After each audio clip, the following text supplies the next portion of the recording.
Master minds commerce చదవాలనుకునే 10th inter విద్యార్థుల తొలి ఎంపిక. నమస్తే అమ్మా.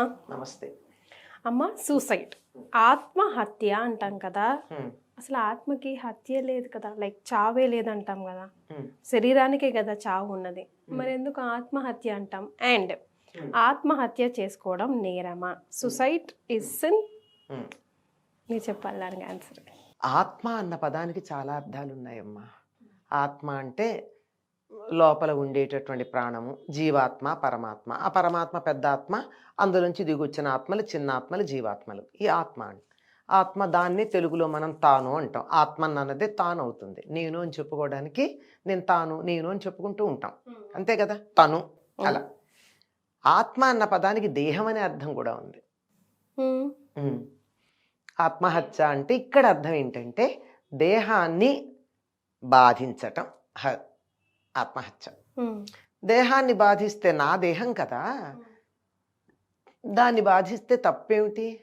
నాదే కదా, నేనేమన్నా చేసుకోవచ్చు కదా అని వాదించేటటువంటి వాళ్ళు ఉన్నారు.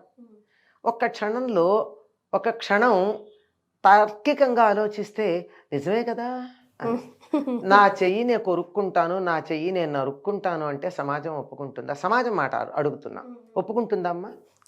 నా ఇల్లు నేను తగలబెట్టుకుంటాను అంటే ఒప్పుకుంటుందా? నీ ఇల్లు అయినా అట్లెట్లా అమ్మా, అట్లెట్లా ఒప్పుకుంటుంది? నా ఇల్లు కదా, నా ఇష్టం. నువ్వు ఒక్కదానివే ఉన్నావే ఏంటి? పోనీ నేను ఒక్కదాన్నే ఉన్నాను అనుకుందాం కాసేపు, నేను ఒక్కదాన్నే ఉన్నా నా ఇల్లు నేను తగలబెట్టుకుంటాను అంటే సమాజం ఒప్పుకుంటుందా? ఎక్కడన్నా పోయి ఏదైనా తగలబెట్టుకొని చావు నువ్వు చావు అంటాం, కానీ కార్యాచరణలో చేస్తామా అమ్మ? అట్లాగే చెయ్యం కదా. ద కాస్ట్లీయెస్ట్ కార్ను ఆయన ఎవడో తగలబెట్టి దానికి సంబంధించి దానికి ఏదో అంత్యక్రియలు చేసి దానికో పెద్ద చరిత్ర ఒకటి జరిగింది కదా. నిజానికి మనిషికి దేనిని పాడు చేసే అధికారం లేదు. నువ్వు తయారు చేయలేనప్పుడు నువ్వు పాడు చేసే అధికారం నీకెక్కడిది? నువ్వు తయారు చేసావా? ఈ ఇల్లు నువ్వు కట్టావా? డబ్బేమన్నా పెట్టావేమో, ఇటుకలు తయారు చేయలేదు, కలప తయారు చేయలేదు, పెంకులో సిమెంటో తయారు చేయలేదు. ఎంతోమంది ఎంతో కష్టపడి, ఎంతో టెక్నాలజీ ఉపయోగించి, శారీరక శ్రమ ఉపయోగించి, ధనాన్ని వెచ్చించి, సమయాన్ని వెచ్చించి తయారు చేసినటువంటి దాన్ని ఒక్క క్షణంలో నీకేదో కోపం వచ్చిందని ధ్వంసం చేయడం అనే అధికారం నీకుందా? లేదు కదా. నువ్వు ఒక్కడ తయారు చేసి చూడు, మరి తయారు చేయలేనప్పుడు పాడు చేసే అధికారం నీకు ఎక్కడిది? లేదు కదా. అంచేత దాన్ని పాడు చేయకూడదు. అలాగే ఈ శరీరం ఉందే, ఇది నువ్వు తయారు చేసావా? లేదు. నేనే తయారు చేసుకుంటూ ఇట్లా ఎందుకుంటాను? తెల్లగా, సన్నగా, పొడుగ్గా, అందంగా, ఇంతంత కళ్ళు, అబ్బా చూస్తే అవతల వాళ్ళందరూ మూర్ఛపోయేటట్టుగా అందమైన శరీరాన్ని తయారు చేసుకుని ఉండేదాన్ని కదా. ఎవరికి వాళ్ళు అంతే. కానీ అట్లా కాకుండా ఈ శరీరం నాకు ఎందుకు వచ్చింది? నేను తయారు చేయలేదు కదా, ఇది నాకు ఇవ్వబడింది.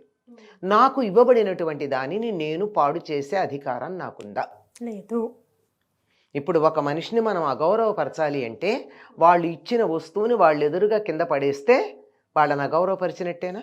మరి ఈ శరీరం మనకెవరిచ్చారో వాళ్ళని అగౌరవపరిచినట్టేనా మనం దీన్ని పాడు చేస్తే? కనుక శరీరాన్ని జాగ్రత్తగా చూసుకోమని చెప్పారే, అటువంటి దాన్ని లేకుండానే దాన్ని ధ్వంసం చేసేసి ఇక్కడి నుంచి నేను వెళ్ళిపోతున్నాను గనక ఈ ఇల్లు తగలబెడతాను అనడం ఎట్లాంటిదో, నాకు ఇష్టం లేదు గనక ఈ శరీరాన్ని పాడు చేసి వెళ్ళిపోతానడం కూడా అంతే. మరి అంత వీక్ మైండ్ సెట్తో ఉండకూడదు కదమ్మా మనిషి. ఉండకూడదమ్మా. అసలు బలహీనుడు క్షణక్షణం చేస్తాడు. మరి బలహీనుడు అనుక్షణం చేస్తాడు. అదే కదా కృష్ణుడు చెప్తాడు, క్లైబ్యం మాస్మగమ పార్థ అన్నాడు. అలా క్లీబత్వం పొందకు అన్నాడు. క్లీబత్వం అంటే నపుంసకత్వం. ఎందుకట్లా తయారయ్యావు చేతకాని వాళ్ళలాగా? వద్దు అన్నాడు. ఎప్పుడూ కూడా తస్మాత్ యుద్ధ స్వభారత, అందువల్ల యుద్ధం చేయమన్నాడు. యుద్ధం చేయమంటే కత్తులు కటార్లు భుజాన్ని వేసుకుని వెళ్ళమని కాదు. జీవితం అనేటటువంటి పోరాటంలో యుద్ధం చేసి గెలువు, అప్పుడు విజయుడు అవుతావు. అయితే ఒట్టి పార్థుడవే, గెలిస్తే విజయుడు, రెండు ఆయన పేర్లే, అంతే కదా. కనుక విజయం సాధించాలంటే సమస్యలతో పోరాడాలి, గెలవాలి తప్ప సమస్యల్ని చూసి పారిపోకూడదు. పారిపోయినవాడు పిరికివాడు, చేతకానివాడు, అసమర్థుడు. అమ్మా, ఇప్పుడు ఈ జన్మలో సూసైడ్ చేసుకొని ఒకరు చనిపోయారంటే అది పూర్వజన్మ లో వాడు చేసుకున్న పాప నష్టాలతో ఈక్వల్గా దాన్ని పోలుస్తూ ఉంటారు కదమ్మా. మరి ఇప్పుడు చేసిన దీనికి అది వచ్చే జన్మలో కూడా ఎఫెక్ట్ పడదా? అసలు ఈ జన్మ మనకి ఇచ్చిన తర్వాత పాడు చేస్తే, నిందాక చెప్పాను కదా, ఒక వ్యక్తి మనకిచ్చినటువంటి వస్తువుని వాళ్ళ ఎదురుగా మనం నేలకేసి కొడితేనో నలిపేస్తేనో పాడు చేస్తేనో కోపం రాదు. మరి మనకి శరీరం ఇచ్చినటువంటి వాళ్ళకి కోపం వస్తుందా రాదా? మొట్టమొదట వచ్చింది ఎవరికి? తల్లిదండ్రులకి. ఎంత కష్టపడి ఈ శరీరాన్ని తయారు చేసి ఈ లోకంలోకి తీసుకొచ్చారండి.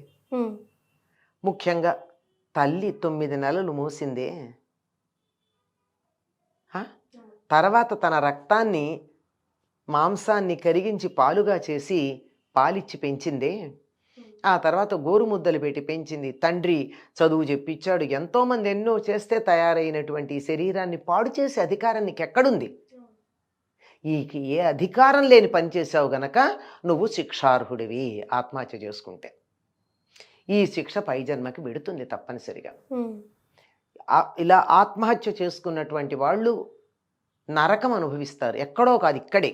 ఎందుకు అంటే వీళ్ళు ఇక్కడి నుంచి బయలుదేరారు, వెళ్లాల్సిన చోట వాళ్ళకి తలుపులు తెరవల.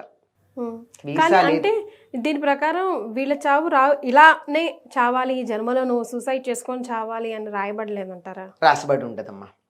ఆత్మహత్యలకు సంబంధించి ఉండదు. అర్ధాంతరంగా చచ్చిపోయేటటువంటి వాళ్ళందరికీ ఆప్షన్ ఉంటుంది. They can get out or they can succumb, రెండు ఉంటాయి. అంచేత దాన్ని దాటి వెళ్ళచ్చు. ఓకే. ఇక్కడ వీళ్ళ జన్మకి ఏదో 70 ఏళ్ళు 80 ఏళ్ళు వాడు ఆయుర్దాయం ఉంది. 30 ఏళ్ళప్పుడు 40 ఏళ్ళప్పుడు ఈ శరీరాన్ని వదిలేశాడు. ఈ వదిలేసి వెళ్ళాడు కానీ పాత ఇల్లు ఖాళీ చేశాడు కానీ కొత్త ఇల్లు వీడికి రెడీగా లేదు. అదేలేండి. అంచేత అలాగా తిరుగుతూ ఉంటారు. వాళ్ళకి మళ్ళీ ఎవరో ఒకళ్ళు ఉదార బుద్ధితో, బంధువులో ఎవరో తెలిసిన వాళ్ళు వీళ్ళకి కొన్ని రకాలైనటువంటి నీళ్లు వదలడాలు లాంటివి జరిగినప్పుడు మాత్రమే ఆ జన్మ నుండి వాళ్ళకి ఆ స్థితి నుంచి పైకి ఉద్ధరణ జరుగుతుంది. చాలా నరకం అనుభవిస్తారు. మరి ముందర తొందరపడతారు కానీ తొందరపడిన తర్వాత బాధపడతారు. ఇంకో సంగతి మీరు గమనించినట్టయితే ఆత్మహత్య ప్రయత్నం విఫలమైనటువంటి వాళ్ళు ఏడుస్తారు. మనం బతకాలనుంది, అనవసరంగా మందు తాగాం, అనవసరంగా చేసాం, బతకాలనుందని ఏడుస్తారు. ఒక్క క్షణికావేశంలో చేస్తారు కానీ ఒక్క క్షణం ఆలోచిస్తే ఆత్మహత్య చేసుకోరమ్మా. మరే కరెక్ట్. ఒక్క క్షణం ఆలోచించాలి. చచ్చిపోదామన్న ఆలోచన వచ్చినటువంటి వాళ్ళు 1 గంట ఆగి చచ్చిపోదాం అనుకోండి, అంతే చాలు.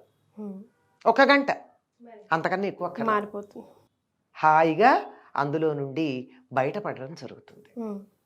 ఎందుకు వీళ్ళు చేసుకోవాలనుకుంటారంటే అనుకున్నవి జరగలేదు అని. అక్కడ పోయి కష్టపడే కన్నా మీరు చెప్పేదాన్ని బట్టి చూస్తే అదేదో కష్టం ఇక్కడే పడి అక్కడ అట్లా ఉంటుందని వీళ్ళకి తెలియదు. ఎవరు చెప్పారు? ఆత్మహత్య చేసుకున్నటువంటి జీవుడు నరకం అంటే ఎక్కడికో వెళ్ళడు, ఇంకా నరకానికి కూడా వెళ్ళడు, ఇక్కడిక్కడే తిరుగుతూ ఉంటాడు. అందుకే ఆత్మహత్య చేసుకున్న వాళ్ళు, యాక్సిడెంట్స్ అయి చచ్చిపోయిన వాళ్ళు దెయ్యాలు తిరుగుతూ ఉంటారని మన వాళ్ళు చెప్తూ ఉంటారు. వాళ్ళ కోరికలు తీరకపోతే అలాగే ఉంటారు. ఎందుకు చేసుకుంటారు? జీవితాన్ని ఎదుర్కొనలేక, పిరికితనం. అందుకని ఎందుకు పిరికితనం? అనుకున్నదేదో సీట్ రాలేదనో, ఉద్యోగం రాలేదనో, ప్రమోషన్ రాలేదనో, నేను 1 కన్ను కొడితే అమ్మాయి 2 కళ్ళు కొట్టలేదనో, ఇలాంటి భార్య అవమానపరిచిందనో, భర్త తిట్టాడనో, ఇలాంటి చిన్న చిన్న విషయాలకి ఒక్క తిట్టు పడితే సరిపోయేదానికి నీ ఆయుర్దాయం ఎంత ఉందో అన్ని సంవత్సరాలు శరీరం లేకుండా అలా గాలిలో తిరుగుతూ ఉండడం సరైందా? ఆ సంగతి తెలియదు. ఏం జరుగుతుందో తెలియదు గనక తెలియంది నువ్వు చెప్పింది అబద్ధంలే అనుకుని ఏదో ఇక్కడి నుంచి ఈ బాధ తప్పించుకున్నాం అనుకుని వెళ్ళిపోవడం జరుగుతోంది. కానీ ఇది ఉంటుంది అనే సంగతిని విశ్వసించాలి. ఎప్పుడు విశ్వసిస్తారు? పునర్జన్మ, దేవుడు మొదలైన ఉన్నప్పుడు. కనుక ఈ మౌలికమైనటువంటి బేసిక్ అంటారే, ఈ బేసిక్ థింగ్స్ ఏవైతే ఉన్నాయో ఇవి ఎప్పుడైతే మనుషులకి మనం చిన్నతనం నుంచి నేర్పిస్తామో అప్పుడు ఇలాంటివి ఉండవు. ఇది తర్వాత బతికుంటే బలుసాకు తినచ్చు, ఎప్పుడో ఒకప్పుడు కదా. జీవించి ఉంటే కదా మళ్ళీ ఏదైనా ఒకటి శుభాన్ని చూడొచ్చు. చనిపోయాక చూసేదే ఉంది. నేను చచ్చి సాధిస్తానంటాడు. చచ్చి వీడు సాధిస్తే వీళ్ళ కుటుంబ సభ్యులో వీళ్ళ దేశమో అనుభవిస్తుంది తప్ప వీళ్ళు పొందేది ఏం లేదు. ఆ చచ్చేదేదో సైన్యంలో చేరి శత్రువులతో పోట్లాడి చచ్చిపోతే కనీసం వీరస్వర్గం వస్తుంది, 10 మందికి ఉపయోగపడుతుంది. అంతేగాని పిరికివాళ్ళలాగా ఉరేసుకునో పురుగుల మందు తాగో చచ్చిపోయి ఇక్కడ నరకం పడి తర్వాత నరకం పడి ఆ జన్మలు ఎట్లా వస్తాయో తెలియదు, ఎప్పటికి ముక్తి దొరుకుతుందో కూడా తెలియదు. అటువంటి పరిస్థితి అనుభవించటం చాలా కష్టం.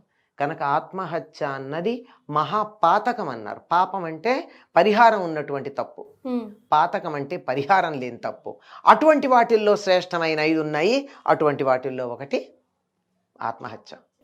So big no. ఎవరైనా మీ చుట్టుపక్కల వాళ్ళు ఆ టెండెన్సీతో కనిపించినా మాట్లాడినా కొంచెం కౌన్సిలింగ్ చేసి కొంచెం టైం పాస్ చేసి ఆ థాట్ నుంచి బయటికి వేసేస్తే నా దగ్గరికి పంపించండి, అనుమానం ఏం లేదు. మరి చాలా సంతోషం అమ్మా, ధన్యవాదాలు.